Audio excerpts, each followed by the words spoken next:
Alright, so as requested by many people, here's my notes from Iman Gadzhi's Remote Revolution episode 1, episode 2 and episode 3. So let's get started with episode 1 then. In episode 1, he talks about how if you match your career timing with market timing, you can make a really good decision. A decision that can overrule any other wrong decision you probably made in your life. Like any other wrong decision that might have set you backwards rather than forwards. He talks about how right now is the best opportunity to get into online business, because what would take 20 years to do in the past now takes 2 years to accomplish, and that's a 10 times decrease in the time delay basically. He also says people who succeed are the ones who are not afraid of making decisions, because they know after 100 decisions, if one decision is a decision that matches career timing and market timing, it's going to overrule any other bad decisions that you probably made, any other 99 decisions that you probably made. And yeah, he just talks about that, and he also compares different business models according to their transaction value, their margins, their upfront work, their upfront investment, and their fulfillment. He basically says that agency is the best business model for a beginner, because, well, it's the best for each of the 5 factors that come in. Transaction value is high, margins is really high because you can hire a freelancer for cheap, and you can make the price really high because of the value it gives. And fulfillment is really high, because if you get clients their sales, then they're going to be happy, and they're going to keep you in contract basically. There's no upfront investment for people beginning, because you can always do the work yourself. And yeah, he says that dropshipping is bad, web app is bad, real estate is bad for beginners. It's not bad for everybody. It's bad for beginners because there's so much experience and there's so much money that needs to be invested before you can actually earn profit, and that's why it's bad for beginners. And he says when you acquire the ability of taking decisions that make you match career timing and market timing, you become the master of your own fate. That's probably saying, he repeats that many times. One thing he also says is that intensity breeds disruption to the current situation, whether good or bad, either growth or decay. If you're too intense in the wrong thing, it's probably going to decay. It's going to waste your time. If you go intense in the good thing, the right thing, it's going to take you levels, man, take you to levels. And yeah, that's part 1. How long is this? 3 minutes. Alright, in part 2, he talks about how starting an agency is the best online business because there's no upfront investment or previous experience. You can get the service delivery done for you, and the fastest way to go from 0 to £10,000 a month. And he just goes through 6 phases, and I'll just go through them quickly. Phase 1 is basically foundations. If you can get a business more leads, they will pay you generously, and that's why there's so much fulfillment in this, and high profit margins. He says the easier it is to attribute a monetary return on investment to your service, the more you can charge for the service. And yeah. And he says that the best return on investment services are paid advertising, content creation, conversion rate, email marketing, and social media management. And he says that paid advertising is the best out of all of them, because you don't need to do more work to deliver better results. No more emails, no more content, no more messages. Just change the budget of your campaign. About choosing a niche, he says, choose a niche that you're knowledgeable about. Easier to build trust because you can speak confidently, right? Or choose the one you're passionate about, the one you want to learn more about.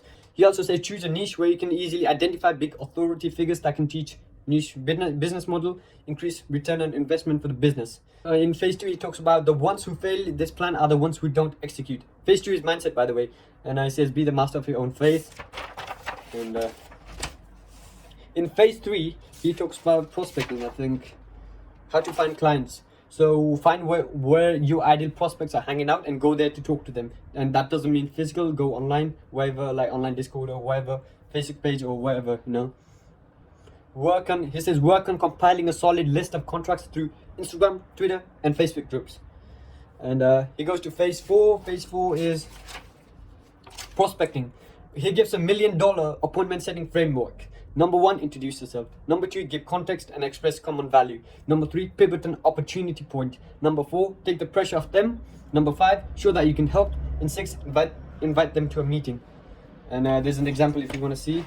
He also gives a plan on how it takes like 40 hours to sign your first paying client. And he says it takes 2 hours to source a list of 60 people, 4.5 hours to sending the messages to each one, 30 minutes per reply. If one out of 6 messages get a reply, it'd be 30 minutes spent per reply out to the 60. So it takes 4 hours if 1 out of 8 replies agree to a meeting. It takes 4 hours to secure one meeting if you consider the time leading up to it. And if you secure 1 out of 5 meetings to become a paying client, it takes 20 hours to get one paying client. But here he doubles that time because beginners aren't usually that good, and it might take double the time, you know. And he says that it takes approximately 40 hours to sign your first client and start earning. And he says, with a £2,000 a month average retainer, you can work for 60 days and sign one client every 12 days. You'll be making £10,000 a month already. Right? That's crazy, man. In 60 days from starting out, you can make £10,000. That's a possibility. Wow. This is that, and once you're in a meeting, the more you can uncover their problems, the less objections you're going to face later down the line. And I think that's an important one. He says that money back guarantee offers trust and honesty, but you don't have to do it if you think it's risky. But it's a good one. And he also talks about contractor arbitrage. Contractor gets paid based on how many clients are taken care of. So if the contractor has more clients, then they're going to get paid more. And if some of the clients drop, then they're going to get paid less, because it's based on number of clients that are taken care of. And he says it is much cheaper to hire extremely experienced talent who speak impeccable English from countries like South Africa, New Zealand, Colombia, Brazil, Algeria, Philippines. So he says you can pay the contractor anywhere between £250 to £1,000 per month per client, and you can charge the same clients from upwards of £1,500 to £10,000 per month. So anywhere from 10 to 20% goes to the contractor. Contractors can be found in Facebook groups related to the service you offer, and he says if you stick to the plan, there's no way you're gonna fail in this business. And he really emphasizes on this, and I want to emphasize it on as well, man, because I believe in this, man. I can see how it can work and take you to £10,000 a month in literally 60 days, but you have to put the work in, right? And he says in life there's nothing worth working for that happens effortlessly. There will always be resistance. And he says he ends it by saying, all I know is you getting closer to a yes. And part 3, he says, video game consists of a set of missions you have to complete on a map that tells you where to go to complete. My English is broken, man. What the hell? So in part 3, he talks about how a video game consists of a set of missions you have to complete, and there's going to be a map that's going to show you where to go to complete those missions. And and he says practically business works in the same way, but we don't usually have a map because we try to find our own way, because nobody gives a map. He says with maps your decisions become effortless.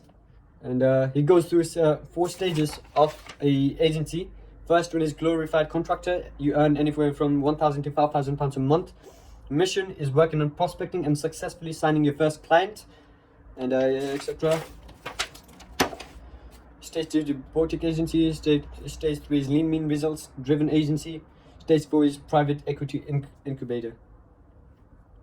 And he says that $10,000 a month brings an amazing quality of life. Anything greater than $50,000 a month doesn't really change your lifestyle.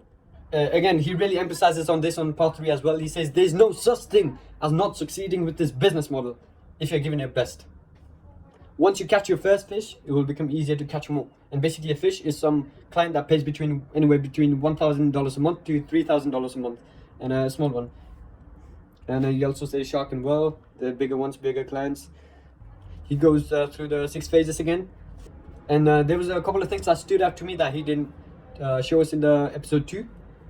In phase 1, the extra thing he's added is invoicing, bank accounts. Obviously he didn't tell that in episode 2, so I think it's important.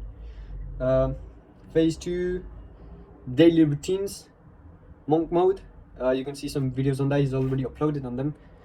Phase 3 is lead sourcing, taxes. So you have to deal with taxes, even if you're a beginner, how to get paid and pricing. So he goes to phase 4, phase 5, phase 6.